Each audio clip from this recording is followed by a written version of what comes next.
કારણ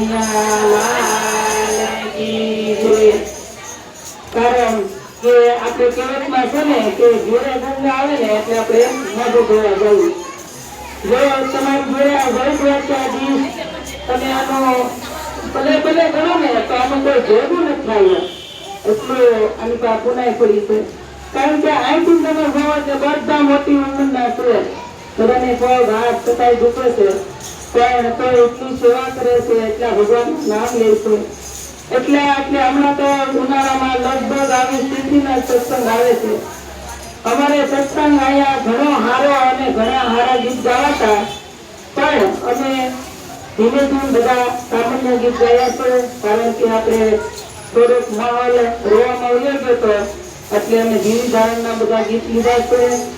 અને બીજું કે ખાસ વિનંતી કે આપણી જોડે તમારે આ સત્સંગને બોલાવવો હોય તો છતાંય આવી ન શકે, કારણ કે અમે બહુ જોઈ શકતા નથી અને અમારા સત્સંગ અગાઉ લખાયા જાય છે અને કાયમ આ માતાઓને આ તડકાનું નીકળવું એ થોડું કઠણ પડે છે.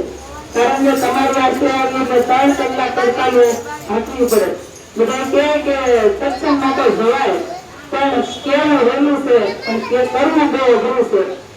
અને જો તમારા ભાગમાં હોય અને જે આપણે ગુજરાતમાં અને ભાઈનો જે ફોટો આવ્યો હતો એને અમારા આથી શ્રદ્ધાંજલિ તમે આપજો તો એના જીવને શાંતિ થાય અને એને મોક્ષ મળી જાય.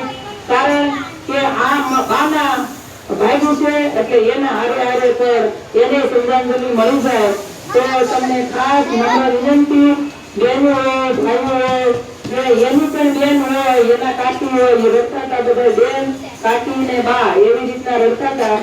પણ દુઃખ ઘણું થાય છે, પણ એને એક માત્ર ને માત્ર કે અહીંયા આપણે આગળ ખુરશીમાં ફોટા આવી જતા એટલે ખાસ વિનંતી કે અમારા આત્માને શ્રદ્ધાંજલિ આપજો, ઘણું કઠણ થઈ જાય.